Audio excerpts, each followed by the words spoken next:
እስራኤልን የምትባል ሀገር ከጥንት ጀምሮ የአሕዛብ መንግስታት ማጥፋት ይፈልጋሉ። እነዚያ የአሕዛብ መንግስታት እነማን ናቸው? በአንድ ቀን ሆኖ የተስማሙት የተማከሩት፣ ያኔም አንድ ሆነው በአንተ ላይ ተማከሩ፣ በአንተም ላይ ቃል ኪዳን አደረጉ። ኤዶማውያን አታውቃቸውም። አሁን አንተ ሰውዬ አሁን ኤዶም ማን ነው ብዬ ብለህ አታውቀው። ምክንያቱም አንተ ዝም ብሎ ባተሌ ነህ። ይሄኔ ዝም ብለህ ጉሽ ጠላህን ጠጥተህ ትፍትፍ ብለህ ትውላለህ። በቃ እናቴ የሰጡን ሽሮ ትበላለህ። በቃ አታውቅም። መጽሐፍ ቅዱስ አታነብ። የጦርነቱ ምክንያት ምንድን ነው ብለህ እንኳን አይደለም የጎረቤት በርቀት ሀገር ያለውን እስራኤልና ፍልስጤምን አይደለም የራሳችን እንኳን አታውቀው። ስለኛ ሳወራ እዛ ስለሄድክ ነው። ግን ምክንያቱን ልንገርህ። የኤዶማውያን ድንኳኖች እስማኤላውያን፣ ሞዓብና አጋራውያን አገሮች ናቸው እነዚህ። ኤዶም፣ እስማኤል፣ ሞዓብ፣ አጋራውያን አራት አገሮች ነው። የአጋራውያን ማለት ነው። የጌባላውያን የጌባልም ሰዎች አሉበት፣ አሞናውያን አሉበት፣ አማሌቅ አለበት። ፍልስጤማውያንን ከጢሮስ ሰዎች ጋር፣ አሶርም ከእነሱ ጋር ተባበረ፣ የሎጥ ልጆችም ረዳት ሆኑላቸው ይላል። ምን ለመሆን? እስራኤልን ለማጥፋት። ለዚህ ነው ከጥንት ዘመን ጀምሮ ነበር ጦርነቱ። በነ ሳምሶንን በነ ዳዊትም ዘመን ማለት ነው። ይኸው አሁንም አለ። ገና ጌታ እስከሚመጣ ዘመን ድረስ ይቀጥላል። የእስራኤልና የፍልስጤም መካከል የሚደረግ ጦርነት፣ በእስራኤልና በአሕዛብ አገሮች የሚደረግ ጦርነት መጨረሻ የሚያቆመው አርማጌዲዮን ላይ ነው። አርማጌዲዮን የመጨረሻው ጦርነት ነው። አሕዛብ በሙሉ ተሰብስበው እስራኤልን ለማጥፋት የሚሰባሰቡበት ማለት ነው። መነሻው እሱ ነው። ማን ድፋባቸው? እኔ አሁን እየጠየኩ ያለሁት ስለ እስራኤልና ስለ ፍልስጤም ማለት ስለ ሀገሬ ነው።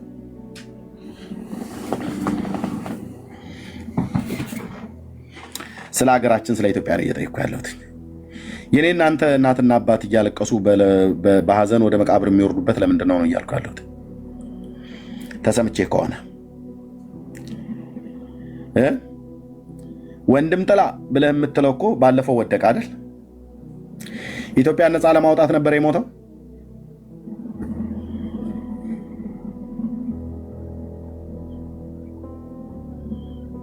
በውጭ ሀገር ሆናችሁ ገንዘብ ስትልኩ የነበራችሁ ሁሉ ማለት ነው። እዚህ ውስጥ እኮ አላችሁ አንዳንዶቻችሁ።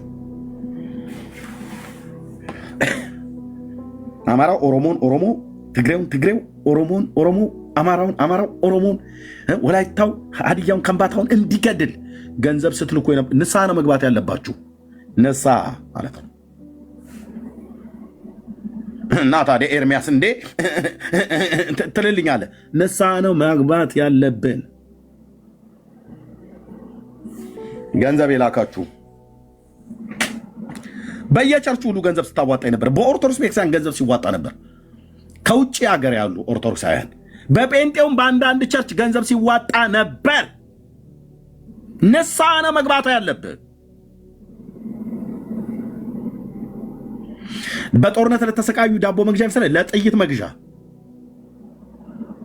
ንስሐ ነው መግባት ያለብህ።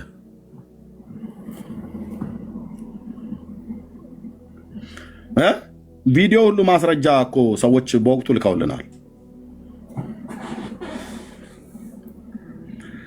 ድግምት የተደገመበት ህዝብ ምንድን ነው የሚሆነው? ይሄ መስተፋቅርና ድግምት አንደርቢ እኮ የሚደግም መርጌታና እኮ ቄስ ነኝ ዲያቆን ነኝ እኮ ብሎ የሚለው ከየት ነው የተማሩት ብለህ ጠይቅ። መጫኛ እናቆማለን፣ በደመና ላይ እንሄዳለን፣ እንከንፋለን፣ በሎሚ እና በዚህ በመፋቂያ ፋቅፋቅ አድርገህ እጇን ነካ ብታረጋት ፍዝዝ ብላ ነው የምትከተል እኮ ብሎ የሚለው በትክክል እኮ ይሰራል ወንድሜ። በሚያምኑ በእግዚአብሔር ልጆች ላይ ነው እንጂ የሚያሰራው እኮ በሌሎች ላይ እኮ ይሰራል። መስተፋቅር ማለት ነው። የእሱ ያልሆነችዋን ሴት አፍዝዟት በሆነ ነገር ይሰጣታል። ከዛ ወንድ ሁሉ ሌላ ወንድ ሁሉ እንዳይጠይቃት አድርጓት። ቆንጅዬ ነች ግን አታገባ ቆንጅዬ ነች አታገባ። እንደው አምልጣ እንኳን ብታገባ አትወልድ እንዳትወልድ አድርጎ ማለት ነው።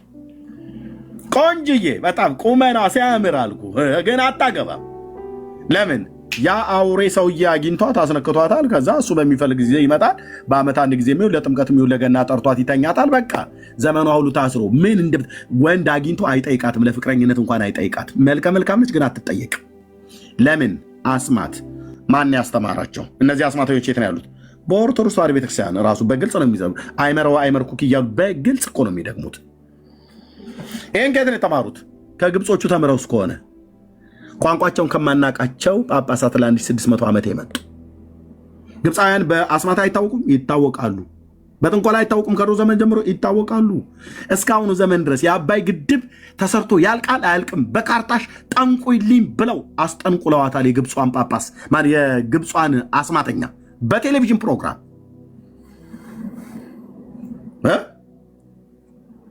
ኡስታዝ ጀማል አቅርቦታል። ገብቶ ማየት ነው። ስለዚህ ዓለም አቀፍ ጠንቋዮች በካርታ እያየች መጠነቁላለች።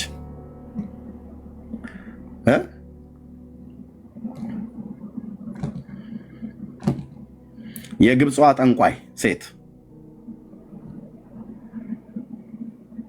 እስቲ ይሰሩታል። ኢትዮጵያውያን ግድቡን ጨርሱታል እስኪ ይልን ብለዋላት።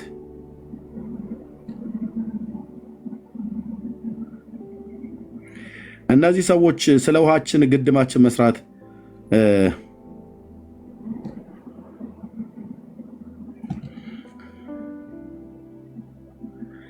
እችት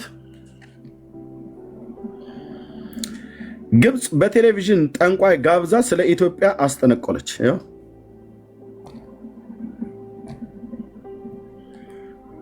Worldwide using Apple Pay and Google Pay. Get the Remitly app.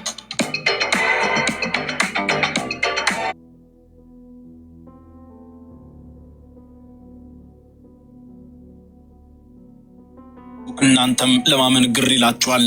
ግን በእውነትም የሆነና የተደረገ ስለሆነ ስነግራችሁም አጀብ እያልኩ ነው።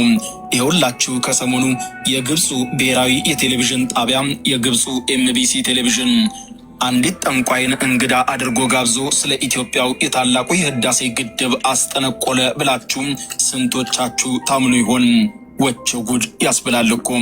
ይኸውና ከሰሞኑ ጋዜጠኛውን ጨምሮ መላው የግብፅን ነዋሪ ያነጋገረች እንግዳ በግብፁ ኤምቢሲ ቴሌቪዥን በፊት ለፊት ቀርባ እንግዳ ሆና በርካታ ጉዳዮችን ከውናለች። ይህች የተለየችው የቴሌቪዥን እንግዳዋ ታዋቂ አርቲስት አሊያም ባለስልጣን ወይም ሙዚቀኛ እንዳትመስላችሁ። ይልቁንም ነገን በካርታዎቿ ላይ እንደምታነብ በግብጾች ዘንድ የሚታመንባትና ታዋቂ የሆነችው ጠንቋይ ናት። ጠንቋዩም በቴሌቪዥን መስኮት ቀርባ እንግዳ ሆና ስለ ሩሲያና ዩክሬን እንዲሁም ስለ ሌሎችም ሀገራት ግጭቶችና በመጨረሻም ስለ ታላቁ የኢትዮጵያ ህዳሴ ግድብም ተንብያለች። በቀጣይ በ2024 እና በቀጣዮቹ ዓመታት ምን ይሆናሉ የሚለውን ከግድቡ ጋር አንስታ ያነሳሳችሁንና አስገራሚውን ፕሮግራም ላስቃኛችሁ ወደድኩኝ። እስኪ ለአፍታ ለደቂቃ ጆሮአችንን ወደ ግብፅ ጣል እናድርገው።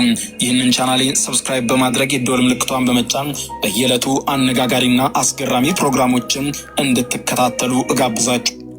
ከነዚህ ሀገር ነበር ለ1600 ዓመት ቋንቋቸውን ማናቃቸው ጳጳሳት ሲመጡልን ምድራችንን ሲባርኩን ያሉት።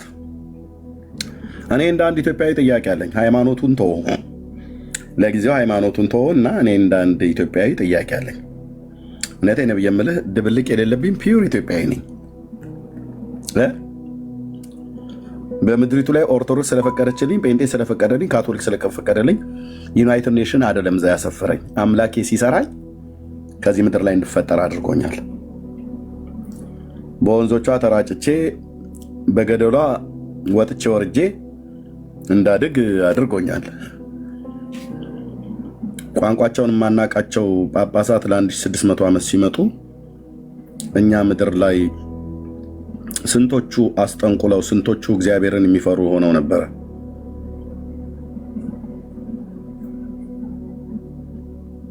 የኔ እኮ ህዝብ ላይ ነው መጥቶ መስቀል እንደዚህ ያለው ባርከው ተብሎ ቋንቋ ምን ብለው እንደሚባርኩን አሁን ግዕዝ የማያውቅ ሰው ምን ብለው እንደሚባርኩ ታውቃለህ? አናውቅም። አብዛኞቻችን ቄሶቹ ያው ክፉ ነገር አያውቁም፣ ደግ ናቸው ተብሎ ስለሚባሉ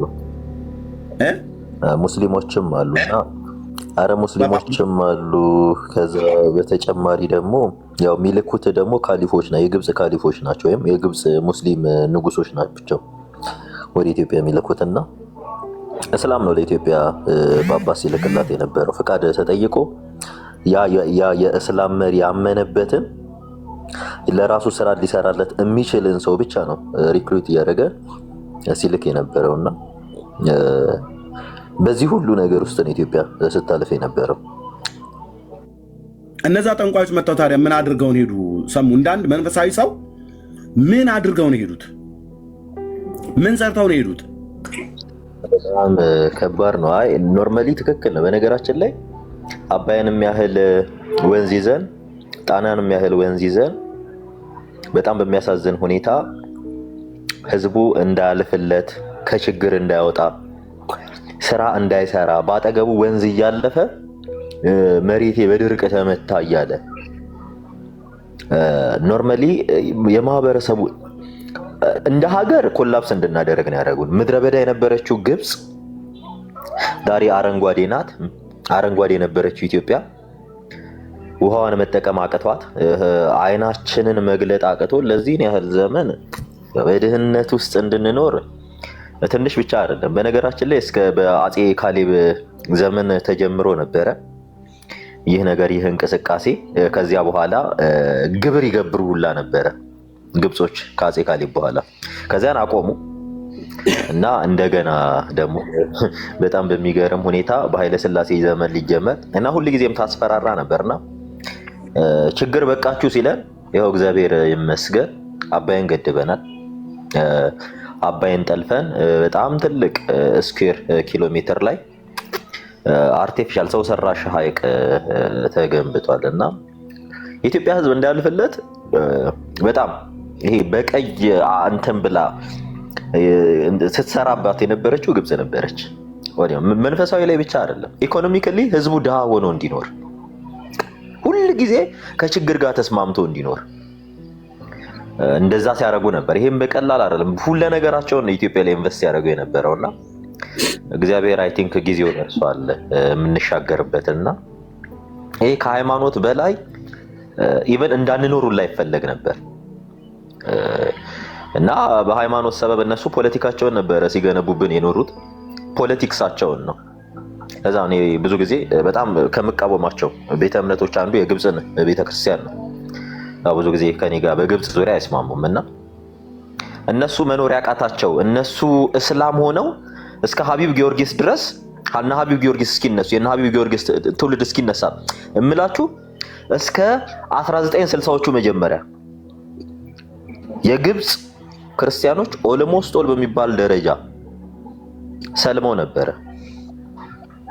ሰልመው 95% የግብጽ ህዝብ ሙስሊም ነበረ እስከነ ሀቢብ ጊዮርጊስ ድረስ። አሁን እንደውም 9% ነው ምናምን ደርሰዋል። እና ራሳቸውን መቻል ያቃታቸው ህዝባቸውን ክርስቲያን ማድረግ ያቃታቸው ህዝቦች ለኢትዮጵያ ጳጳስ ይልኩ ነበር። የራሳቸውን ህዝብ የራሳቸውን ግብፃውያንን ወደ ኦርቶዶክስ ሃይማኖት መመለስ ያቃታቸው እኛ ጋር ግን መታደግ ያቃታቸው ህዝቦች መታደግ በቃ 95% እኮ ሰልመዋል። ህዝቡ 95% አትሳሳት። ክርስቲያኖቹ በጣም ሀብታሞች ናቸው ኢጅፕት ውስጥ ያሉት። እኔ አሁን ኢጅፕት ነው ያለሁት። አትሳሳት። እነሱ ክርስቲያኖቹን 10% ናቸው።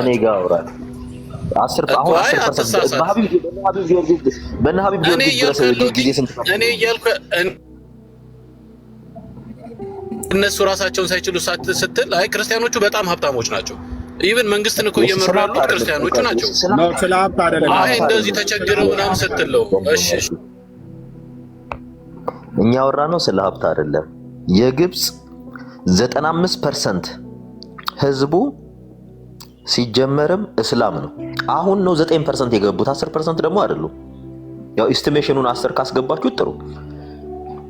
ያ ክርስቲያን የነበረ ህዝብ ሙሉ በሙሉ የግብጽ ቤተክርስቲያን ኮፕቲክ ቤተክርስቲያን ህዝቧን ክርስቲያን ማድረግ አቅቷት ህዝቦቿ ሲሰልሙ በጣም በሚገርም ሁኔታ ኤርሜ የሚገርም ከ7ኛው መቶ ክፍለ ዘመን ጀምሮ ይሄ ከ8ኛው መቶ ክፍለ ዘመን ጀምሮ ግብጽ በእስላም መንግስት ነበር ተመረ። በእስላም መንግስት እየተመራች ለኢትዮጵያ ጳጳስ ትልክ ነበር። ጳጳስ መርጠው የሚልኩት ደግሞ የእስላሞች እኮ ናቸው። የሚገርም ከተላኩት ጳጳሳት ሙስሊም እስላሞች ሁሉ አሉበት። ኢትዮጵያን እስላም ጳጳስ ሆኖ መርተዋት ነበር። ኢትዮጵያ እስላም ማለት ነው አቡን ተብሎ አቡነ እገሌ ተብሎ እዚህ ደረጃ ነው። እና ግብጽ አይደለም ለኢትዮጵያ ለዓለም ስጋት የሆነች ሀገር ናት። አይደለም ለኛ ማለት ነው። አይደለም ለክርስትና ቁጥር 1 በምድር ላይ የክርስትና ጠላት ግብጽ ናት። በምድር ላይ የክርስትና ጠላት ናት። እቺ ሀገር ናት ለኢትዮጵያ በሃይማኖት ናት። ህዝቡ ደሃ ህዝቡ እንዳይሰራ ህዝቡ ድሃ እንዲሆን ህዝቡ ስራን እንዳይሰራ በህዝብ ጭንቅላት ለ1500 ዘመን በህዝብ ጭንቅላት ሲጫወቱ የነበሩት ግብጾች ናቸው። እና እኔ ከግብጽ ጥሩ ነገር ይመጣል አይደለም ግብጽ ብዬ ጥሩ ነገር ማሰብ አልፈልግም። ምክንያቱም ህዝቡ ጭምር እግዚአብሔርን እንዳያውቅ ነው ያደረጉት ለነሱ ጥቅም ሲባል። በጣም የሚገርማችሁ እኔ አንድ ጥያቄ ጠይቄያቸው ነበርና ሚካኤል በ12 ለምን እንደሚከበር ታውቃላችሁ? እኔ እዚህ ውስጥ ያላችሁ ኦርቶዶክሶች ሚካኤል በ12 የሚከበረው በግብጽ ሀገር የሚመለክ ጣዖት ነበረ። ሁሌ ወር እየጠበቁ በአመት እየጠበቁ በ12 የሚመለክ ጣዖት ነበር። ሂዱና ጠይቁ በደንብ የሚመለክ ጣዖት ነበረ። ህዝቡ ወደዛ ጣዖት እንዳይሄድ በዚያን ዘመን የነበረው ንጉስ ነው በዚህ ቀን ህዝቡ ወደ ጣዖት እንዳይሄድ ምን እናድርግ ብለው ተነጋግረው ለምንድን ነው ሚካኤልን ማንዘክረው ብለው በአግሪመንት ነው 12 ሚካኤል የሆነው። ግቡና ሂዱና ጠይቁ መምህራኑ። ጣዖቱ ዝሁል ይባል ነበር ሰሙሻ እና ዲስማች አሁን 12 ሰው በቃ ሄዶ ጣዖትን በዚህ ቀን ጣዖትን እንዳያስብ በዚያን ዘመን የነበረው ንጉስ ምን አደረገ? ህዝቡ ያ ነገር ትሬንድ ሳላረገው ለምን ሚካኤል አይከበርም ብሎ ነው። ይሁን ዛሬ ላይ 12ን እየጠበክ እንትን የምትለው ሌላ ነገር እኮ አይደለም። በግብጽ ውስጥ ይመለክ የነበረ ጣዖት ነበረ። ኢቭን ከቀን አንፃር ግብጾች የረሱትን በዓል ዛሬ ኢትዮጵያ ውስጥ በቃ በጣም ከባድ ነገር ነው። ግብጽ ረስተውታል እኮ እነሱ ራሱ 12ን አሁን ግብጻውያን ያከብራሉ። 12ን አይደለም የጌታን እንትን ለማክበር በምን አይነት ስቃይ ውስጥ እንደነበር እስከ ሀቢብ ጊዮርጊስ እስኪ እነሱ ድረስ እስከ 1960ዎቹ የግብጽ ቤተክርስቲያን ኢቭን ኢፍ ስለ ኢየሱስ መንገድ ላይ ወጥቶ መናገር አትችልም ነበር። ቤተክርስቲያኗ ሁሉ ተዘግቶ ነበር ግብጽ። እና አቡነ ሽኖዳ ትውልድ በምን አይነት ዋጋ ውስጥ እንዳለፈም ልታውቁ ይገባል። ስለዚህ እቺ ሀገር ናት ህዝቦቿን ክርስቲያን ማድረግ ያለቻለች ሀገር ነበረች። ለኢትዮጵያ ጳጳስ እየሆኑ ሲመጡ የነበሩ ህዝቡን ያላደነ ህዝብ የኛን እኔ ሆነ አንድ የመጽሐፍ ቅዱስ ጥቅስ አለ ክርስቶስ ይላል በአይን ላይ ያለውን ምሰሶ ሳታይ ወንድምህን ጉድፍ አትይ። ግብጽ አይኗ ላይ ምንም ያህል መሰሶ ተጋርዶ እየመጣች የኢትዮጵያን ጉድፍ ታጠራ ነበር። እና እድሜ እየቀጥል ዋው አያችሁ ፐርሰንቱ እንኳን ራሱ ጨመረ ብሎ ያለው አሁን በቅርብ ጊዜ ነው ማለት ነው። እንደውም የሰሜን አፍሪካ አካባቢ እኮ በቤተክርስቲያን ታሪክ የሰሜን አፍሪካው ወረዳዎች የሊቢያም ይሁን የቀሬና እነዚህ በአልጄሪያ እና ሞሮኮ አካባቢ ላይ እንደዚሁም ግብፅን ሁሉ ጨምሮ በቀድሞ ዘመን የክርስቲያን ምድር የተባለው ወደ እስልምና የገባበት ዘመን እኮ ይታወቃል። ስለዚህ የግብፅን ሃይማኖት የሚከተሉ የኢትዮጵያ ሰዎች ተብሎ በገድሉ ላይ ገድለ ቂርቆስ የሉጣ ላይ የተጻፈውን እሱን ቃል ይዤ ነው ወደዚህ የመጣሁትና ቅድም ወንድምነትም እንደውም ሲወጣ አይ ቲንክ ደብሮት ይሆን ብዬ ነበረ። ተመልሶ መጥቷል። ብሩክዬ የቅድሙን የምትለው ነገር ካለ እሱ ላይ ሀሳብ መስጠትና ለሌሎችም እንሰጣለን ረጅም ሰዓት ስለተቀመጡ። ብሩክዬ የኢትዮጵያ ኦርቶዶክስ ተዋሕዶ ቤተክርስቲያን እምነትና ስርዓት የአምልኮ የውጭ ግንኙነት ላይ ያሳየህን ላይ የምትለው ነገር ካለ ማለት ነው። ገጽ 10 ላይ ያሳየህ ተባረክ። ውጭ ከቤት ውጭ ስለሆንኩ ነው። በጣም ይቅርታ። ትንሽ ብቻ ልበልና ሰሙ የተናገረው ላይ ማስረጃ ደግሞ ብታሳይ ደስ ይለኛል። የአቡነ ጎርጎሪዮስ መጽሐፍ አዘጋጀውና ሙስሊም ጳጳስ ይሾም ነበረ አለ ሰሙ። አሁን ይሄ ሀሜት ነው ወይስ እነሱ ራሳቸው ይሄን ያምናሉ የሚለውን በማስረጃ ብታሳዩ። የአቡነ ጎርጎሪዮስ መጽሐፍ አመጣዋለሁ። እሺ ገጽ 27 ላይ ቃል በቃል ከመጡት መካከል ከግብጽ ከመጡት ጳጳሳት መካከል ሙስሊም እንደነበርና 7 መስጊዶችን እንደሰራ በኢትዮጵያ ይናገራል። ይሄ ማለት የራሱ የኢትዮጵያ ኦርቶዶክስ። ስለዚህ ሰሙ በጥላቻ ኤርሚያስ በጥላቻ ብሩክ በጥላቻ ተናገሩ ብለው ሊሉ አይችሉም። ብፁዕነታቸው የጻፉትን መጽሐፍ እናሳያለን። እሺ ቀጥል። በጭራሽ ለምን ቃል በቃል ጽፈዋል። እኔ በጣም ልናገር የፈለኩት ቅድም እዛ ላይ በሴራ በተንኮል የኒቂያ ጉባኤ ውሳኔ ነው ብለው በግብጽ ስር እንድንሆን ጳጳሶችን ለ1600 ዓመት ከ110 በላይ የሆኑ ጳጳሳቶች ሲላኩ ነበር ይልና በጣም የሚገርመው እንኳን ጎረቤት ሀገር ይቅርና ይላል ኤርምዬ፣ እዛው ቀጥል ብታነበው እንደዚህ ነው የሚለው። እንኳን ጎረቤት ሀገር ይቅርና ኢትዮጵያ ውስጥ እንኳን ክርስትና ለማስፋፋት ችግር ሆኗል ነው የሚለው ቃል በቃል።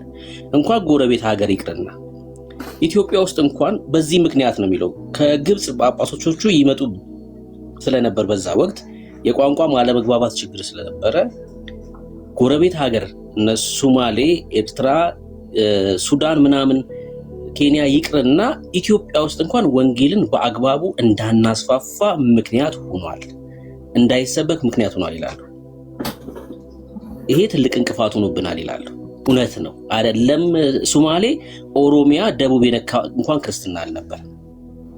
ኦሮሚያና ደቡብ እንኳን የደረሰ ክርስትና አልነበረም። የነበረው ክርስትና ወንጌል እዛ እንኳን ተኪዶ አልተሰበከም ነበር። እውነታቸውን እኮ ልክ እኮ ነው የተናገሩት። በጣም በሚገርም ሁኔታ እኛ ብንናገረው ኧረ እናንተ ጥላቻችሁ፣ ግን ቃል በቃል ጽፈውታል። ኢትዮጵያ ላይ እንኳን ወንጌልን በአግባቡ እንዳንሰብክ ምክንያት ሆኖብናል ለ1600 ዓመታት። የታል ታዲያ ክርስትና የት ነው? ኃይለ ሥላሴን ያመሰግናሉ። እድሜ ለኃይለ ሥላሴ ይሁንና በዛ ሰዓት ነው ለመጀመሪያ ጊዜ ጳጳስ ይሾም ነው። ገጽ ስንት ነው ያልከኝ ወንድምነት? ገጽ 27 እና ምንም ብሩኬ አልክ። እሺ አሳየውና አሁን ቀጥል። እሺ ቀደም ሳሙሻ የተናገረው ከዚህ በፊትኛም ስንናገረው ነበር። ለመናገር ደግሞ ማንበብ በጣም ይጠይቃል። ለማንበብ ደግሞ ግብአቶቹን ማምጣት አለብን። ብፁዕ አቡነ ጎርጎርዮስ የሸዋ ሀገረ ስብከት ሊቀ ጳጳስ የነበሩ አሁን በሕይወት የሉም፣ ሞተዋል። በኢትዮጵያ ኦርቶዶክስ ቤተክርስቲያን ትንሣኤ ዘጉባኤ መታተሚያ የታተመው ገጽ 27 ላይ እንዲህ እናነባዋለን።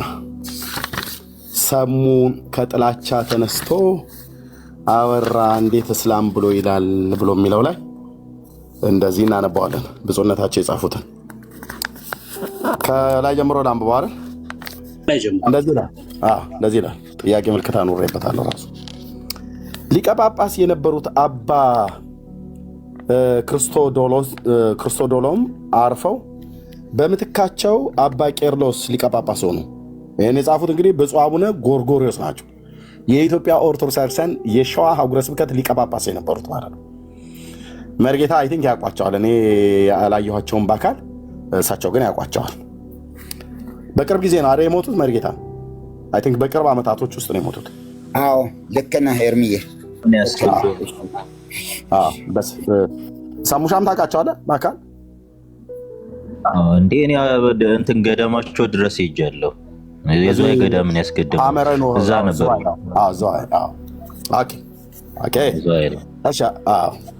እኔ ወደ ሸዋ ስላልመጣሁ የኔ አርሲ ሊቀ ጳጳስ ብፁዕ አቡነ ናትናኤል ስለነበሩ ይህን በስም ነው የማውቃቸው፣ ያላየኋቸውም በአካል። እሺ አባ ቄርሎስም ሊቀ ጳጳስ ሆኑ። አባ ቄርሎስ ሊቀ ጳጳስ እንደሆኑ ወደ ኢትዮጵያ ጳጳስ በመላክ የግብፅን ቤተክርስቲያን ቅዱስ ሲኖዶስ ዝግጅት አደረገ። ነገር ግን ያን ጊዜ ግብፅን ይገዛ የነበረው በድር ኤል ጀማል ተጽዕኖ ወደ ኢትዮጵያ የተላኩት ቅዱስ ሲኖዶስ የመረጣቸው ሳይሆኑ የእስላሞች ወዳጅ አቡነ ሳዊሮስ ነበሩ። ዋት ሰማልኝ እንግዲህማ። አቡነ ሳዊሮስ ወደ ኢትዮጵያ ሲገቡ የኢትዮጵያ ንጉሥ ግርማ ስዩምና ህዝቡ ካህናቱም ግርማዊ ስዩም ነው ወይስ ምንድን ነው? የኢትዮጵያ ንጉሥ ግርማ ስዩምና ካህናቱ ህዝቡና ካህናቱ ኢትዮጵያ ንጉሥ ግርማ ስዩም እንትን እያለው ነው የሚሄደው። አንዱ የኢትዮጵያ ንጉሥ ነው። ከዛን ቀጥሎ ግርማ ስዩም ግርማ ስዩምና ህዝቡ ካህናቱ ጭምር በደስታ አቀባበል አደረጉላቸው። ነገር ግን አቡኑ ከበድር ኤልጀማል ጋር ባደረጉት ስምምነት መሰረት ለኢትዮጵያ ቤተክርስቲያን ምንም ስራ ከመጀመሪያቸው በፊት በኢትዮጵያ ለሚኖሩ አረብ እስላሞች መስጊድ እንዲሰሩ አደረጉ። ጳጳሱ ከግብፅ ተልከው መጥተው በኢትዮጵያ ኦርቶዶክስ ቤተክርስቲያን ምን እንዲሰራ አደረጉ? መስጊድ። ይኸውልህ እንግዲህ ጨዋታው እስላሞች በኢትዮጵያ ላይ ሃይማኖታቸው እንዲስፋፋ የሐሳብ ድጋፍ ይሰጧቸው ጀመር።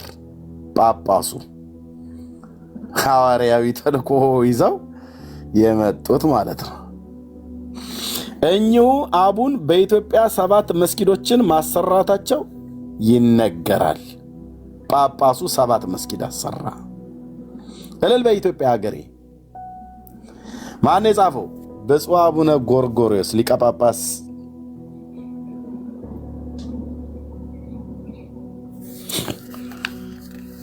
ወይኔት ያለች ሳራ። አረ ገና መቼ እንዴ? ገና ወርቁን ስናሳይሽማ ጨርቅሽን ጥለሽ ማበድሽ ነው። የተከፈለው ወርቅ ብቻ አይደለም ኤርሚ፣ አልማዝ ነው። አልማዝ ዳይመንድ አልማዝ ማጀብ። ወይኔ ያለች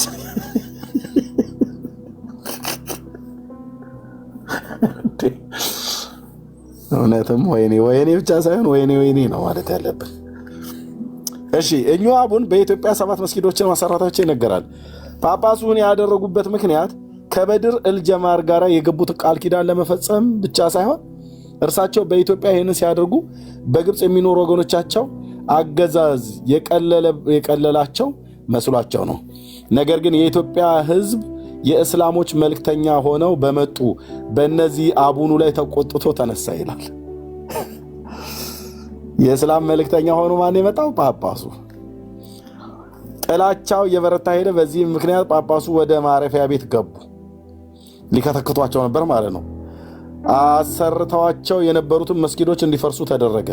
በዚህን ጊዜ ከአቡኑ ጋር አብሮ ወደ ኢትዮጵያ መጥቶ የነበረው ወንድማቸው የተደረገውን ሁሉ ለበድር እልጀማል ነገረው።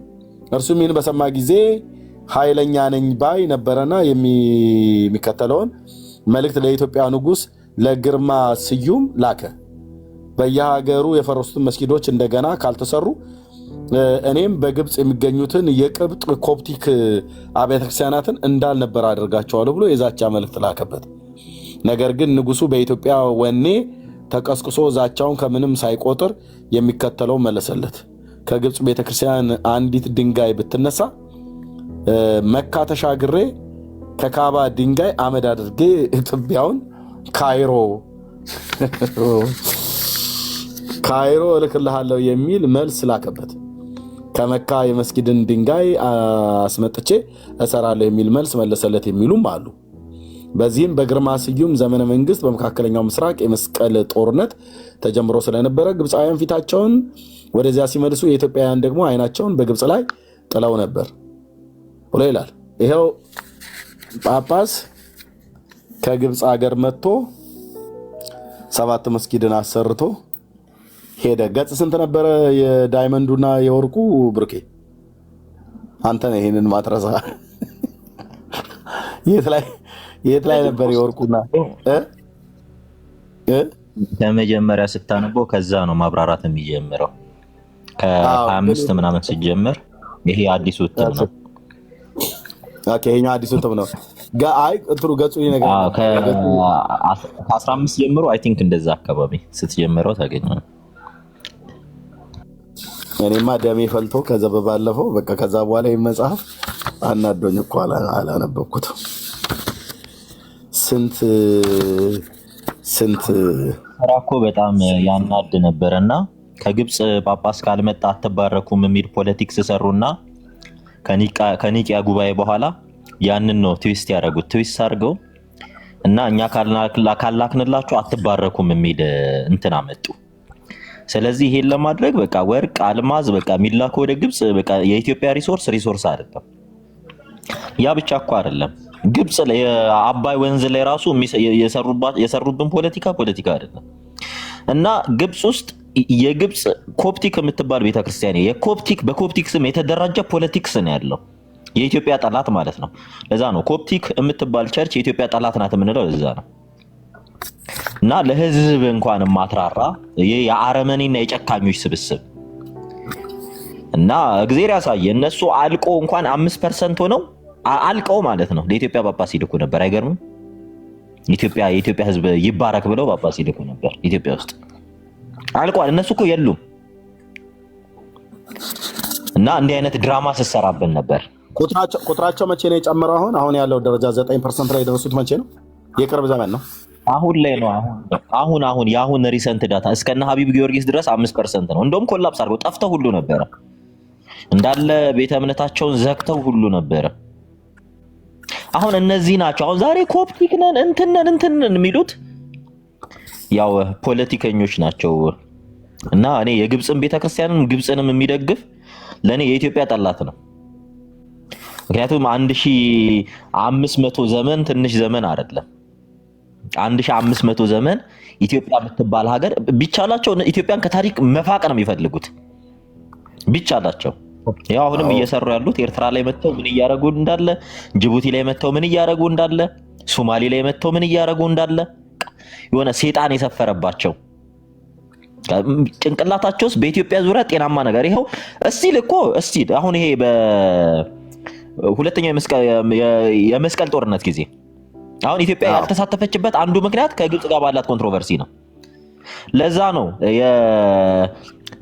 የሱልጣኑ የዴር ሱልጣንን የሰጣቸው እዛ በኢየሩሳሌም ያለው በዚህ ጦርነቱ ላይ ኢትዮጵያ ስላልተሳተፈች ነው ያን አሳልፎ ለኢትዮጵያ የሰጣ። እስቲል ግን አሁን ግብጽ የኔ ነው እያለች አሁንም ዴር ሱልጣን ላይ የግብጽ ኮፕቲክ ቤተክርስቲያን ኢትዮጵያውያኖችን እያሰቃየች ነው እስቲል ማለት ነው።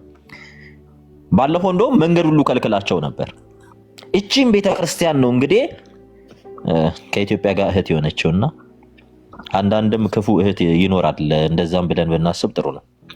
ደግ እህቶች እንዳሉ ሁሉ ምናልባት አንቀጹ አይተው ከሆነ ይዘው ከሆነ ሰሙ ወይ ኤርሚዬ አንቀጸንሳ ምንድነው? ፍትሐ ነገሥት ላይ እይሲሙ ሰብአ ኢትዮጵያ መምህረ እማእምራን ይሆሙ ኢትዮጵያውያን የሆኑ ሰዎች ኢትዮጵያዊ የሆነ ጳጳስን አይሹሙ የሚል የግዝት ቃል አለ። እስከ አሁን ድረስ አልተነሳም። 1963 ዓመተ ምህረት ነው ኢትዮጵያውያኑ በራሳቸው እጅ የራሳቸው ኢትዮጵያዊ የሆነ ፓትርያርክን የሾሙ። 1963 መጋቢት 21 ይመስለኛል ቀኑ 1963 ለመጀመሪያ ጊዜ ምንም እንኳ ኢትዮጵያዊ ዜግነት ያለው በ1951 ዓመተ ምህረት አቡነ ባስልዮስ ቢሾሙም አቡነ ባስልዮስን የሾሙልን እነሱ ራሳቸው ግብፃውያኑ ናቸው የሾሟቸው 1951 ላይ። ከዚያ በኋላ በ1963 ዓመተ ምህረት አቡነ ባስልዮስ ሲሞቱ ሌላ ፓትርያርክ አስፈለጋት ኢትዮጵያ። ስለዚህ ምን ብለው ላኩ? ፓትርያርኩ ስላረፉ እናንተ መጣችሁ አሁንም ቢሆን ፓትርያርክ እንድትሾምልን የሚል መልእክት ተላከላቸውና የነሱ ፓትርያርክ ደግሞ በጊዜው አርፈው ስለነበረ ኢትዮጵያውያኑ አይ እናንተ ባረፉት ፓትርያርክ ሌላ ፓትርያርክ ሾማችሁ ከዚያ በኋላ ባለው ጊዜ እንደዚህ ጊዜ አንጠብቅም ብለው የኢትዮጵያውያን ጳጳሳት በራሳቸው አቡነ ቴዎፍሎስን በ1963 ዓመተ ምህረት ሾሙ ማለት ነውና ግዝቱ ፍትሐ ነገሥት ላይ ያለው ግዝት እንኳ እስከ አሁን ድረስ እነዚሁ የኢትዮጵያ ሲኖዶስ ራሱ ማንሳት አልቻለም። እና ይህ ሁሉ አሳዛኝ የሆነ ውድቀት ነው። አብዛኛው ምናልባት በኢትዮጵያ በመጽሐፍ የላይም ጽፌዋለሁ ያገኛችሁት ካላችሁ የዘመናት እንቆቅልሽ ላይ 185,000 ጻድቃን ሰማዕታት አሉ በኢትዮጵያ 185,000 በስም ተጠቅሰው በስም ያልተጠቀሱ ማንም ምንም አሸዋ የመቁጠር ያህል ነው። ምክንያቱስ ወበዛቲ ዕለት አይረፉ እልፍ አእላፋት ቅዱሳን ስለሚል ስንክሳሩ ወበዛቲ ዕለት አይረፉ እልፍ አእላፋት ቅዱሳን 100,000 ማለት ነው። እልፍ ማለት 10,000 ነው። ከዛ ደግሞ አእላፋት ደግሞ ወደዛ ስለሚሄድ ማለት ነውና እንዲህ ያለ ስለሚሄድ ስለዚህ ዛሬም ድረስ ቤተ ክርስቲያን ገና ነፃ ያልወጣችበት እስራት አለ። ኤርሚም ሌሎቻችሁም አላችሁ። ይሄ የአጽዋማት ሕግ በራሱ ሰኔ ጾምን እነዚህን ሁሉ እንሻር ያሉ ከግብፅ የተቀበሏቸው በመሆናቸው ነው። እና የኢትዮጵያ ህዝብ ደግሞ ገና ዳዴ እያለ ነው ያለ። ምንም ምሁራኑን እንኳ ሊቀበል ያልቻለው ያ የግብፅ ከርስ፣ ያ የግብፅ መርገም አሁንም የሊቃውንቶቻችንን አእምሮ ምን አሳውሮ ይዞታል። የሚገርማችሁ በአማርኛ ጽሑፍ፣ በአማርኛ የጸሎት መጽሐፍ በአማርኛ ሲጻፍ የግብፅ ተቃውሞ ከግብፅ ደብዳቤ ተልከዋል ተብሎ ነው። ለምንድን ነው? በአማርኛ ከተጻፉ የጸሎት መጽሐፍትና ሌሎችም ህዝቡ ይነቃል፣ ህዝብ ያነባል። ህዝብ ከነቃ ካነበበ ወደ ማስተዋል ሲመጣ ከዚያ ያለመገዛት እንትን ሊኖረው ነው። አልገዛም ባይነት፣ ለግብፅ ስርዓት እጅ አልሰጥም ባይነት ሊያመጣ ስለሚችል በግዕዝ ነው። ነፍስ የምታውቀው አማርኛን አታውቅም፣ ትግርኛን አታውቅም፣ ኦሮምኛን አታውቅም። ከግዕዝ ውጭ ነፍስ አታውቅም። ስጋ ግን ሁሉን ያውቃል። ስለዚህ ጸሎት ደግሞ ነፍሳዊ ስለሆነ ስለዚህ ተብሎ ሰላማዊ ሰልፍ ጎንደር ላይ የነበርኩበት ጊዜ ነው በአማርኛ ተጻፈ ተብሎ እና እስከዚህ ነው ስር የሰደደ ጥላቻ፣ ስር የሰደደ ክፋት ነው ያላቸው ኢትዮጵያ ላይ እንደዛ አይነት ብዙ የብራና መጽሐፍት ገና ወደ አማርኛ ያልተጻፉ ያልተተረጎሙ ስላሉ እንጂ ብዙ ጣና ባህር ለምንድነው እዚህ የቆመው? እዚህ ባህር ዳር ላይ የቆመበት ምክንያት ምን እንደሆነ ታውቃላችሁ ብለው አቡነ ማናቸው ፂማሙ ገብረ መንፈስ ቅዱስ አቡዬ ሲጠይቁ እግዚአብሔር የአባይን ወንዝ በብርጭቆ እንኳ ብትጠቀሙበት ሊገለብጣችሁ ስላሰበ ነው ይህንን ሐይቁን እዚህ ያስቀመጠው። አባይ ኤደን ገነትን የሚያጠጣ ነው። ስለዚህ እያንዳንዷን ውሃ እግዚአብሔር ይቆጥራታል፣ ያውቃታል። ካጎደላችሁ ሊገለብጣችሁ አስቦ ነው ተብሎ እስከዚህ አፈ ታሪኩ ዛሬም ድረስ አለ እየተነገረ እና ሴራው ብዙ ነው ልላችሁ ፈልጌ ነው። እንግዲህ ኢትዮጵያ ኦርቶዶክስ ተዋሕዶ ቤተክርስቲያን ግን የራሷን ፓትርያርክ በራሷ ጳጳሳት መሾም የጀመረችው 1963 ዓመተ ምህረት ነው። አስልታችሁ አስቡትና የኢትዮጵያ ኦርቶዶክስ ተዋሕዶ ቤተክርስቲያን ከዓለም አብያተ ክርስቲያናት እንደ አንድ ቤተክርስቲያን አድርጋ የተቆጠረችው ያው 63 ዓመቷ ይመስለኛል። 63 64 አካባቢ ነው። ከዚያ በፊት በግብፅ ሞግዚትነት ስለምትታወቅ ግብፅ ያደረገችውን እኔ ያደረግኩት ብላ ነው የምታምነው። እስክንድሪያ የትኛውም ጉባኤ ላይ የለችበትም መቼም ታውቃላችሁ። ኬልቄዶን የምንበል የኤፌሶን ጉባኤ፣ ኒቄያ ጉባኤ፣ እነዚህ ሁሉ የተካፈሉ ማን ናቸው? ግብፃውያን ናቸው። ግን የእኔ ጉባኤዎች ናቸው ብላ እንድትቀበል የተገደደችው ቤተክርስቲያን የኢትዮጵያ ኦርቶዶክስ ተዋሕዶ ቤተክርስቲያን ምን ስለሆነች ነው? ስለነበረች አይደለም። የኤፌሶን ጉባኤ አንድ ተወካይ አላከችም። ምን ስለሆነች አትታወቅም። በጓዳ ውስጥ በግብፃውያን ጓዳ ውስጥ የተደበቀች እንዲሁ የቤት ሰራተኛ በሏት ማለት ናት። ኢትዮጵያ ማለት የቤት ሰራተኛ የተደበቀች የማትታወቅ ዓለም ማያውቃት። ዓለም የሚያውቃት ማንን? ግብፅን ነው። ፊት ለፊት የምትጋፈጠው በየትኛውም ጉባኤ ቢሆን የምትጋፈጠው ግብፅ ናት። ኢትዮጵያስ ማን አውቋት? የራሷ መምህራን የራሷ ጳጳሳት እንዳይኖሯት እኮ አገደች አይደለም? ግብፅ በአንቀጽ ነው እኮ ያጸደቀችው እኮ በዚህ በእንትኑ ላይ ነው 55 እሺ። እና እስከዚህ ነው ልላችሁ ፈልጌ ነው። ኤፌሶን ጉባኤ፣ ኒቄያ ጉባኤ እንላለን አይደል? ማን ነው? ግብፅ ናት ይህን ማለት ያለባት። ነገር ግን በውክልና ነበርንበት። በውክልና ዝም ብለህ በውክልና ግብፅ እኛን ወክላ ምንም አትወክለንም፣ አታውቀንም። እና ዓለም የኢትዮጵያን ኦርቶዶክስ ተዋሕዶ ቤተክርስቲያን እንዳያውቃት ተደብቃ የኖረች ቤተክርስቲያን ናት። አሁን ነው እየወጣች ያለችው ማለት ነው። አሁን ነው ወደ ውጭ እየወጣች ያለችው። ልክ ሱቅ ገዝተሽ ነይ እንደምትባል የቤት ሰራተኛ እንደዚያ ብቅ እያለች እየወጣች ዓለምን እያወቀች ትምህርቶቿን ከዓለም ለማስተዋወቅ የራሷ ትምህርቶችም ገና ዓለም የማያውቃቸው ትምህርቶች ናቸው ያሏት። ዓለም የማያውቃቸው ትምህርቶች አሏት።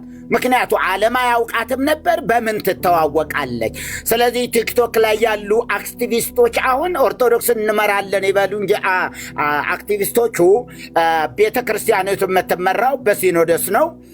ስለዚህ ደግሞ እነንትና የሚሏቸው ሁሉ አታውቃቸውም። ቤተ ክርስቲያን በስም ራሱ አታውቃቸውም።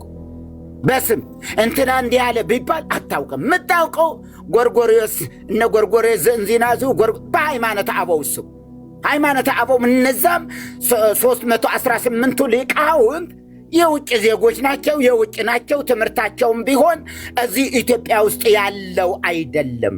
በስም ግን ጥቂቶቹ ይታወቃሉ። እነ ዮሐንስ አፈወርቅ ምናምን እንጂ እነ አርጌን ምናምን ብትለው ምንድን ነው አርጌን?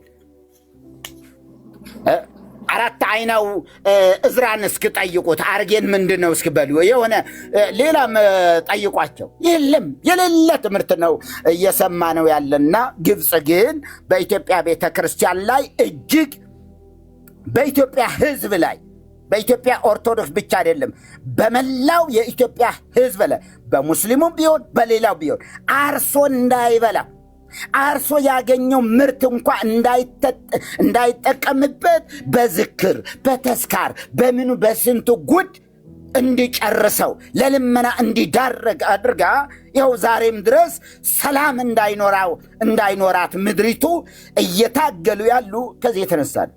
ከጥንትም ጀምሮ የነበረ ሴራቸው ነው። የኢትዮጵያን ልማት አይፈልጉትም። የኢትዮጵያን ብልጽግና አይፈልጉትም። ማን? ቤተ ክርስቲያኗ ራሷ የግብፅ የእስክንድርያ ቤተ ክርስቲያን። የሰማነውን እንግዲህ እንደሱ ይሆንልኝ። እሺ ጌታ ይህንንማ ምን በዝነ ልቦናችን ያሳድርብን ይባላል። አልጨረስከውም?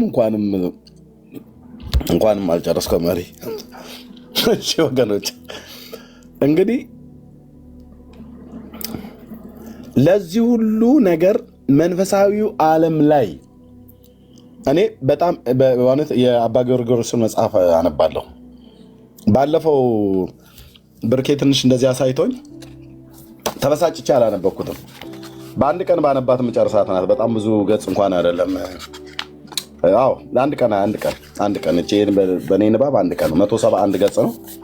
አነባታለሁ እቺን መጽሐፍ 171 ገጽ ነው። በእውነት አነባዋለሁ።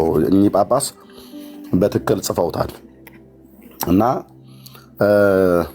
የኢትዮጵያ ኦርቶዶክስ ቤተክርስቲያን ያሳተመችው ትንሣኤ ዘጉባኤ ማተሚያ ቤት ማለት ነው። የቤተክርስቲያኒቱ ማተሚያ ቤት ነው።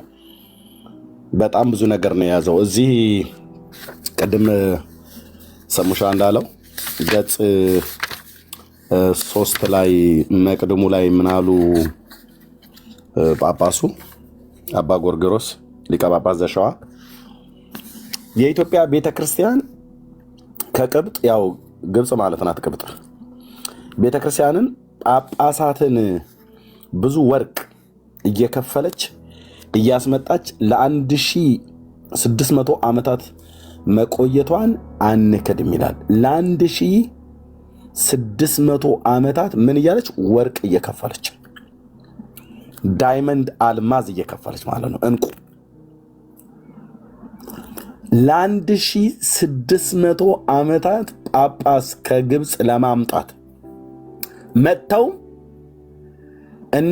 እኛም ቋንቋቸውን አናቅም፣ እነሱም የኛን ቋንቋ አያውቁ።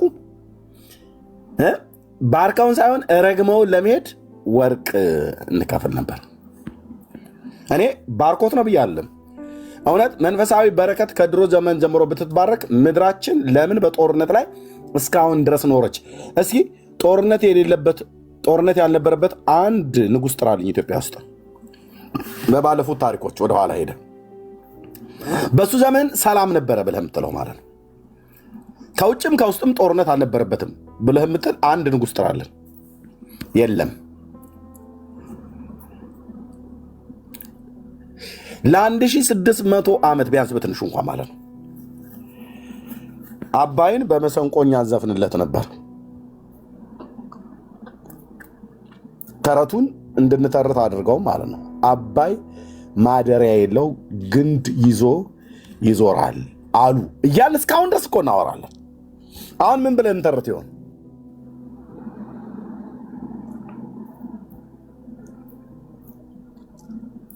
ምን ብለን እንተርት ይሆን? አሁን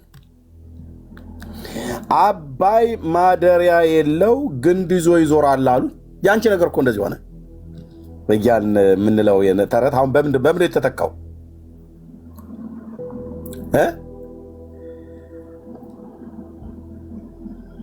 በምን የተተካው? ወገኖች ምን ተባለ? አሁን እኔ ሩቅ ስላለው ማለት ነው።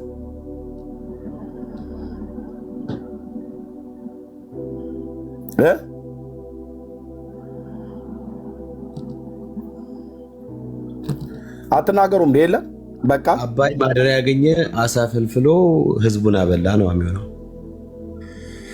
አይ ቀልዱ ቤኪ፣ እናንተ እየቀለዳችሁ ነው። እናቴ ኢትዮጵያውያን ቀልድ ይዘናል። ቀልድ ምን ተባለ ለዚህ ግድብ? ትራምፕ ደግሞ ሰሞኑን እኛ በሰጠናቸው ገንዘብ ነው የገደቡት አላለንም? ምን ተባለ ስለ ህዳሴው ግድብ?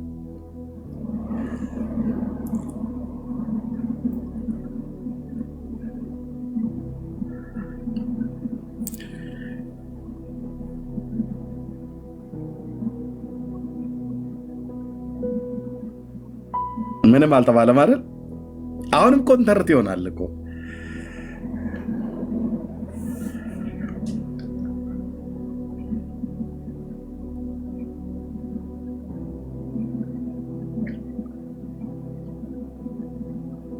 የኢትዮጵያ እናቶችና አባቶች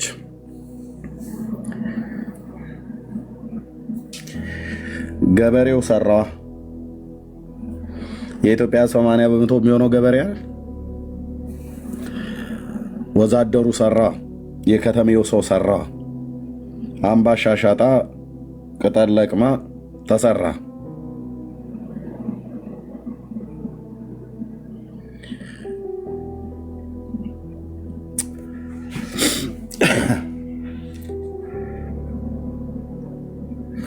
ይሄ ግድብ ሲጀመር ኢትዮጵያን 12 ጊዜ ዩናይትድ ኔሽን ላይ 13 ጊዜ እና 12 ጊዜ ስብሰባ እንደተቀመጡባት ታውቃላችሁ አይደል? ያ ስብሰባ ላይ እንዲቀመጡ እያንዳንዱን ጥሪ ታደርግ የነበረችው ትከስ የነበረችው ማን ነበረች? ግብፅ ናት። 12 ነው 13 ጊዜ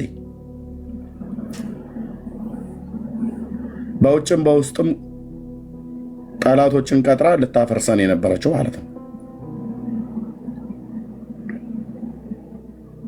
በነገራችን ቤዚካሊ የተነሳው ችግር እሱ ጋር አይደለም። ይሄ ከመጀመሪያው ሲጀመር ነው። እኚህ ከአራቱ መናብርት አምስተኛዋ ኮንስታንቲኖ በገባችበት ነው እና ይሄ ከ300 በአራተኛው ክፍለ ዘመን ኮንስታንቲኖ በፊት አራቱ መናብርት ነበር የሚታወቁት እና እኚህ መንበር ሲቋቋሙ ወንጌልን ተደራሽ ለማድረግ ነበር በመጀመሪያው መቶ ክፍለ ዘመን። እኚህ የሮም በቅዱስ ጴጥሮስ በኩል ቅዱስ ጴጥሮስ የሚያስደረው መንበር፣ እስክንድሪያ ይሄ የቅዱስ ጴጥሮስ እንትን ብለን ይረድ ነው ብለን የምንጠራው ማርቆስ ሐዋርያው ማርቆስ እና ሌሎቹ ደግሞ የነ ኤፌሶንም ያው የነ ቅዱስ ዮሐንስ መንበር እነ ቅዱስ ዮሐንስ የስብከት ክፍላቸው የሆነችው እና አንቲዮክ አለች፣ አንጾኪያ አለች፣ የነ አግናጢዮስ ብለን የምንጠራው እሱም ከቅዱስ ጴጥሮስ የሚመዘዘው እንትን። አሁን እነዚህ አራቱ መንበር ነበሩ። ቁስጥንጥንያ አምስተኛ ሆና መጣች በጉባኤ ኮንስታንቲኖፕል ወይም በቁስጥንጥንያው ጉባኤ መቅዶንዮስ በተወገዙበት። ይሄ ሲቋቋም ወንጌል እና አጠቃላይ ለቤተክርስቲያን ለአገልግሎት ይሆን ዘንድ ካህናትን እየሾሙ ወንጌል ወዳደረሰባቸው እንዲልኩ ነበረ። ግብጽ ግን ይሄን አጋጣሚ እስክንድሪያ ማለት ነው ይሄን አጋጣሚ ተጠቅማ ምንድን ያደረገችው ፖለቲካ ኢትዮጵያ ላይ ሲሰራ ነው የከረመችው። ፖለቲካ ከመጀመሪያው ከአቡነ ሰላማ ቄስ አድርገው ከሾሙበት ጊዜ ጀምሮ ይሄ ከሷ ኢትዮጵያ በቃኝ ብላ እስክትላቀቅ ድረስ ለአንድም ዘመን ግብጽ ለኢትዮጵያ ክርስቲያኖች ወይም ለኢትዮጵያ ክርስትና አስባ አንድ ነገር አድርጋ አታውቅም። አንድ ነገር። ለዛ ነው ህዝቡ ወንጌልን እንዳይሰማ ኢቭን ክርስቶስ ኢየሱስን እንዳያውቅ ትልቅ ጨዋታ ስትጫወት የነበረው ግብጽ ነበረች። እና ግብፅ አቢዩዝ ስታረጋት ነበር ኢትዮጵያን ለረጅም ዘመን። ህዝቡ ትምህርት እንዳይማር፣ ህዝቡ ስራ እንዳይሰራ፣ ሌሎችን ዓለም አይቶ እንዳይነቃ ህዝቡ ላይ ትልቅ ቀንበር ስትጭን የከረመች ሀገር ናት ግብፅ። እና እነዚህ አምስቱ መናብርቶች ኢኩሜኒካል ካውንስል ወይም ዓለም አቀፍ ጉባኤን እንትን ሲሉ ወክለው ነው የሚሄዱት። እኛ አምስቱ መንበር ምንለው ሮምን ይዞ ፓርት ኦፍ ወርልድን ይዞ የሚመጣው በቅዱስ ጴጥሮስ በኩል የመጣው ነው። እስክንድሪያን ይዞ ኢትዮጵያን ጨምሮ እነ ሊቢያ እኮ ዛሬ በግብፅ ውስጥ ሆነው እኮ ነው እስላም የሆኑት። ሊቢያ ማለት የክርስትና ማዕከል የነበረች ናት። ቀሪናዊው ስምዖን የተነሳባት የወጣባት ሀገር ናት። የክርስቶስን መስቀል የተሸከመው እነ አሪዮስ የተማሩባት ስነ መለኮት የተማሩ ብዙ ህዝቦች የነበሩ የክርስቲያን ሀገር ነበር ሊቢያ። እነ ቱኒዚያን ጨምሮ እነ ይሄ ምንድናቸው ሱዳን የክርስቲያን ሀገሮች ነበሩ። ሰሜን አፍሪካ በግብፅ ውስጥ የነበሩ በጠቅላላ ሰልመዋል። በቃ አሰለመቻቸው ግብፅ። አሁን ግብፅ ዓላማዋ ምንድነው? ኢትዮጵያን ማስለም ነበረ። እግዚአብሔር ደረሰ። እግዚአብሔር በኃይለ ሥላሴ ተጠቀመ። በቃ መቆም አለበት ተባለ። ሲታይ መርጌታም ተጠቅሶት ነበር። ፍትሐ ነገስታችንን እንኳን አቢዩዝ ኮራፕት አድርገውት ነበር። ፍትሐ ነገስቱን የኢትዮጵያን መጽሐፍ ኮራፕት አድርገውት ሰው ከግብፅ ውጪ ሌላ እንዳያስብ የግብፅ አባት ቅዱስ፣ የግብፅ አባት ጻድቅ፣ ግብጾች ምንድነው የአባይ ወንዝ የገነትን እንትን ያጠጣል ዙሪያ ያጠጣል ነው የሚባለው። ያው ገነቷ ግብፅ ከሆነች ጥሩ ነው። የአባይ ግብፅን እንዲያጠጣ አድርገው ለዘመናት ሲያስሩን ነበርና ያው እግዚአብሔር ቀኑ ሲደርስ የኢትዮጵያን አይን እየተገለጠ ነው። አሁን እግዚአብሔር ይገልጧል። አሁንም ግብፅ ስቲል የምትቆጨው ዛሬ አንድ የግብፅ ቄስና ወይም አንድ የግብፅ ጳጳስና የኢትዮጵያ ጳጳስ ቁጭ ብሎ በስርዓት ማውራት አይችሉም በዚህ ሰዓት። ምክንያቱም የግብፅ ጳጳስ ሲያወራ ጥቅሙን እያሰበ ነው፣ የሀገሩን ጥቅም። ክርስቲያኑ ሁሉ አይደለም ያወሩት። ልንራብ እስኪ ግቡና አክቲቪስቱን በጠቅላላ ተመልከቱ። ጳጳሶቻቸው ምር አክቲቪስት ናቸው።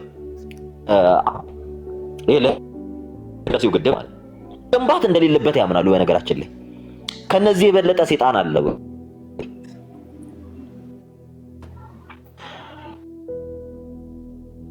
ሲሰሩ ምንድነው? እኛ አምስቱ መናብርት ተብለው ይሄ በአራተኛው ዘመን ነው ቁስጥንጥንያ ያገባቸውና እነዚህን ጭምር ኢንቴንሽኑ የተቋቋመበት መንበር ሌላ ነበረ። ግብፅ ግን ኢንቴንሽናሊ ለወንጌል ሳይሆን ህዝብ ከእግዚአብሔር ርቆ በእስልምና ግዛት ውስጥ እንዲወድቅ ያደረጉ ናቸው። እና በጣም እኔ ግብፅ ክርስቲያን አለ ለሚል ሰው እኔ በእውነት እግዚአብሔር ይማረው። እኔ የግብፅ ክርስቲያን አለ የግብፅ ምንም አለ ብዬ ማመን ሰው አይደለም። እኔ ድሮም ራሱ እኔ ሲጀመርም እንትን አላቸው እና በጣም ታሪክ ያነበበ ሰው ግብፅ ምን ያህል የኢትዮጵያን ህዝብ ስገል እንደኖረች ነው የሚያውቀው። ምን ያህል ያገኘችውን አጋጣሚ ሁሉ እየተጠቀመች ኢትዮጵያ ሰላም እንዳትሆን፣ ህዝቡ ሰላም እንዳይሆን፣ እንዳይረጋጋ በዚህ ሁሉ ነገር ውስጥ ስታደርግ የከረመች አሁንም ዛሬ ላይ እንኳን እየሄደች ኤርትራ ላይ እና ጅቡቲ ላይ እንትን ላይ ምን እየሰራች እንደሆነ ኦቤትሊ ይታወቃል። አሁን ራሱ ምን አይነት ኦኬ አሁን ላይ የግብፅ በቃ 9% የግብፅ እንትኖች ናቸው ክርስቲያን ናቸው ግብፅን የሚመሯት አይደለ? የዓለም ባንክ ላይ እኮ ኢትዮጵያ እንዳትረዳ እኮ ነው ያደረጉት የግብፅ ኢሊት የሚባሉት ዓለም ባንክ ላይ አሉ። ስለነሱ ብዙም ያው ታሪኩ ተላየው ምን ኢትዮጵያ ላይ ጫና የሚፈጥሩት በጠቅላላ ምኖች ናቸው? ግብጾች ናቸው። ወርልድ ኢኮኖሚክ ፎረም ላይ ድምጿ እንዳይሰማ ሲያደርጉ የነበሩ ግብጾች ናቸው። አይኤምኤፍ ላይ ግብፃውያን አሉ፣ ግብጾች ናቸው። ኢንተርናሽናል ሞኒተሪንግ ፈንድ ላይ ኢትዮጵያ ምንም ጥቅም እንዳታገኝ ሁሉ ጊዜ ተረጂ እንድትሆን ጠባቂ እንድትሆን በራሷ ምንም ነገር ማድረግ እንዳትችል እጅግሯ ታስሮ አባይንም ያህል ጣናንም ያህል እነ ባሮንም ያህል ለማፈር እያለን እኛ ትናንትና ራሷን ከገነጠነችው ከሶማሌ አንሰን ከኤርትራ አንሰን እንድንኖር ስታደርግም እያደረገችም ያለች ስታደርገንም የኖረች ማንም አይደል። የኢትዮጵያ ታሪካዊ ጠላት ግብፅና የግብፅ ቤተክርስቲያን ነው። ፋክት መስማማበትም ይሄ ነው። የእውነት ነው የምላችሁ እንዲህ አይነት ተንኮል እንዲህ አይነት ሴራ እንደተሰራብን ያወቅኩትኝ አሁን በቅርብ በቃ ዘመኔም ቅርብ ነው።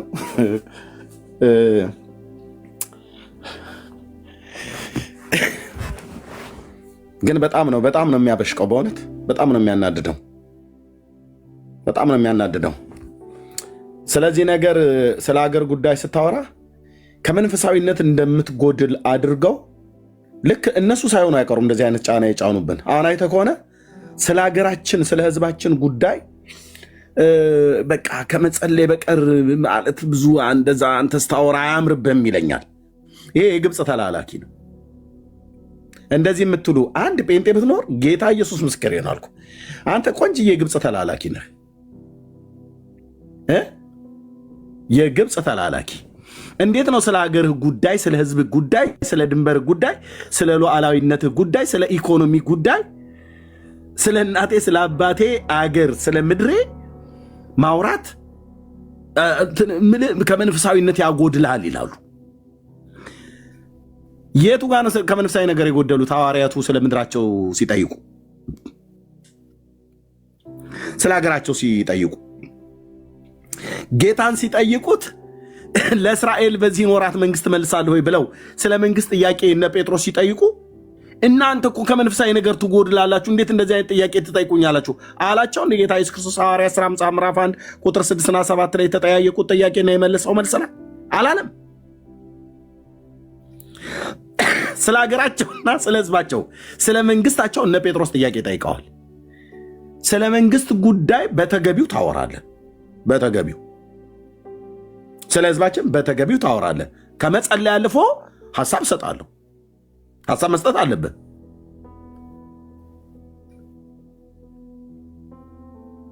ሐሳብ መስጠት አለብኝ። አይ ስለ ሀገር ጉዳይ ሐሳብ አትስጥ፣ አፍክን ያዝ። እኔ ጋር ብቻ ነው መጸለይ ያለብህ እንጂ ሐሳብ እንዳሰጥ ከወገነ ጋር ብሎ እግዚአብሔር አይለኝም አላለኝም። ኦኬ? አዎ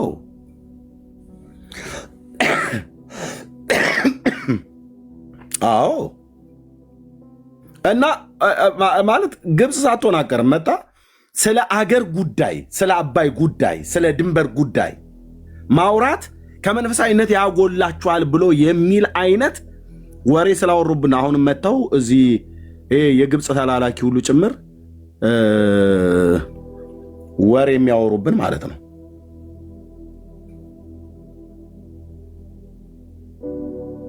አየህ ከኔ አያትና ቅድመ አያት እኮ ላይ ነው እየተነጠቀ ከአንተ አያትና ቅድመ አያት አባት ላይ እኮ ነው እየተነጠቀ ለ1600 ዓመት ወርቅ እየተሰፈረላቸው ጳጳስ ሲመጣ የነበረ ማለት ነው። መጥተው መስጊድ አሰርተው ይሄዳሉ።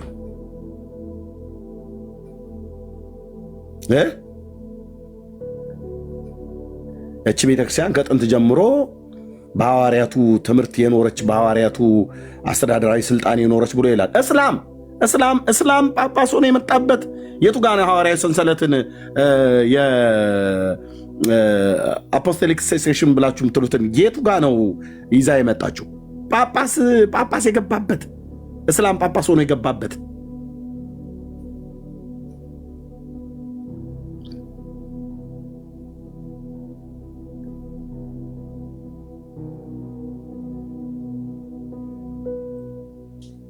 ገድለ ቂርቆስ ወእሞ ኢየሉጣ ላይ የኢትዮጵያውያን ሃይማኖት የግብፅ ሃይማኖት ነው ይላል። በሱ ጽሑፍ ነው ዛሬ ወደዚህ የገባሁት። የኢትዮጵያውያን ሃይማኖት የምን ሃይማኖት ነው ይላል? የግብፅ ሃይማኖት ነው።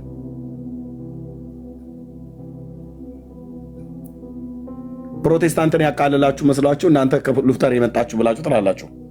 የክርስትና ምንጩ ሉተር አይደለም። ለኦርቶዶክስም ለካቶሊክም ለወንጌላውያን አማኞችም የክርስትና ምንጩ ሉተር አይደለም። የክርስትና ምንጩ አትናቴዎስ አይደለም። የክርስትና ምንጩ ማነው? ሊዮ አይደለም። የክርስትና እውነተኛ ምንጩ መጽሐፍ ቅዱስ ነው። የመጽሐፉ ባለቤት ደግሞ የብሉይም የአዲስ ኪዳን በነቢያት አድሮ ያጻፈ በሐዋርያቱ በመንፈሱን በውስጣቸው አኑሮ በመንፈስ መመራት የጻፉት የሁላችን ጌታ የሆነው ኢየሱስ ክርስቶስ ነው። አየህ አንተ የእናንተ ከጀርመን የመጣ ነው ብለህ ስትል የአንተ የመጣው ከነ ሐጂ ኢማም አብዱላሂ ነው። ብፁዕ አቡነ ሳዊሮስ ብሎ የመጣው አብዱላሂ ነው። አብዱላሂን ያው ጳጳሱ ብፁዕ አቡነ ጎርጎርዮስ ጽፈውታል ማለት ነው።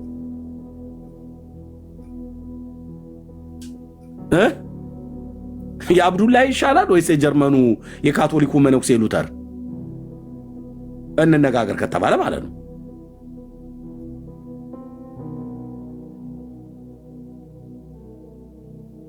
ታቦት አመጣን ብላችሁ ስትሉ በራሳችሁ መጽሐፍት ላይ ታቦቱ የመጣው ጋፌር ከሚባለው ከመካ መዲናው ሹም ነው።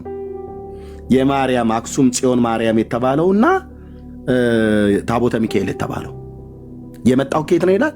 ጋፌር ከሚባለው ከመካ መዲናው ሹም። የትኛው መጽሐፍ ነው የሚናገረው? መጽሐፈ ጤፉት ዘደብረ ጊሼን ማርያም የተጻፈው ማለት ነው።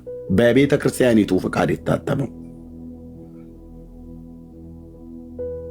አታሚው ሰውዬ ጋር ላይቭ ላይ ያለ ነው። ባለፈው ደውለን ያረጋገጥነው መጽሐፉ በዛ ማተሚያ ቤት እንደታተመ በጊሼን ደብረ ከርቤ በገዳሙ በደብሩ እንደታተመ ማለት ነው። ስልክ ላይቭ ላይ ታስታውሳላችሁ ባለፈው። አዎ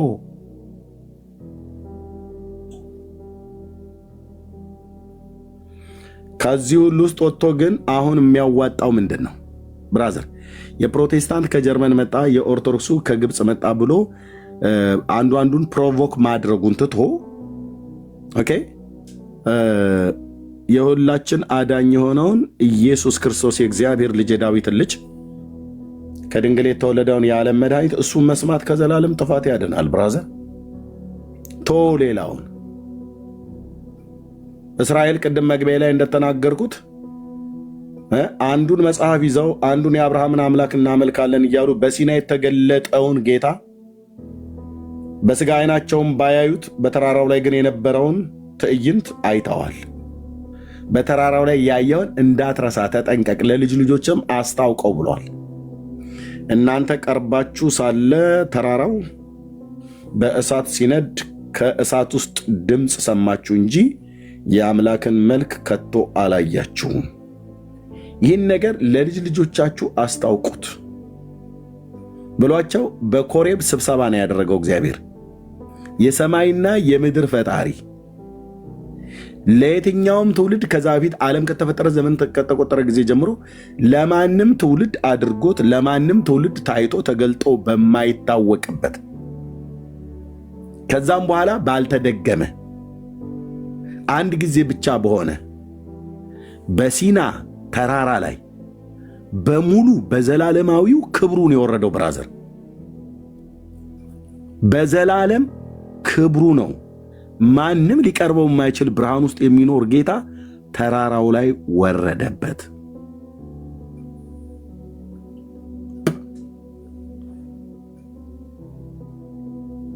እስራኤል ከተራራው ግርጌ ተኮልኩለው የሚያዩ የነበሩት የሆነች ሴትዮ አንድዳ የሚቀጣጠል የከሰል እሳት አልነበር የሚያዩት የነበሩት።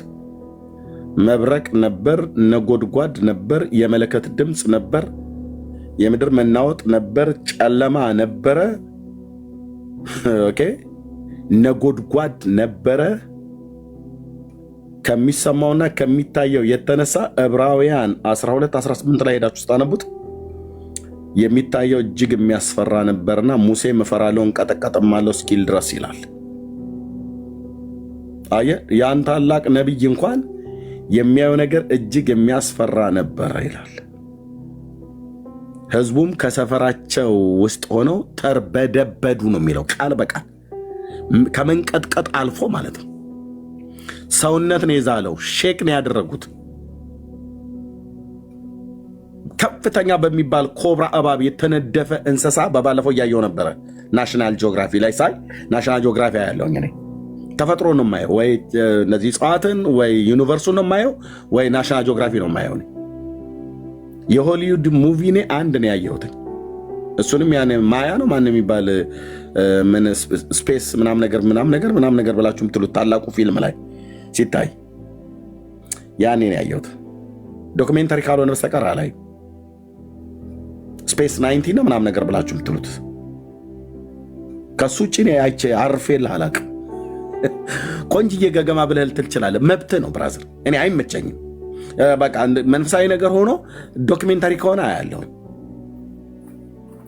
በቃ እንደዛ ነው የሚመቸኝ።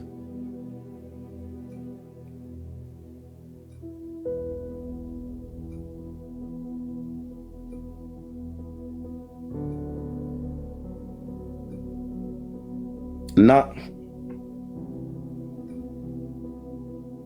ናሽናል ጂኦግራፊ ሳይ በደረቀ ሳር ውስጥ የተጠቀለለ ልክ የሳሩን ከለር ይመስላል። በእኔ አገር በእኛ አገር እረኛ ሆኜ በነበርኩበት ሰዓት ላይ በእህል ሳጭድ ጤፍ እያጨድኩ እያለሁ ወንድሞቼ እግዚአብሔር ምስክሬ ይኸው ጠባሳው እጄ ላይ ላሳያችሁ።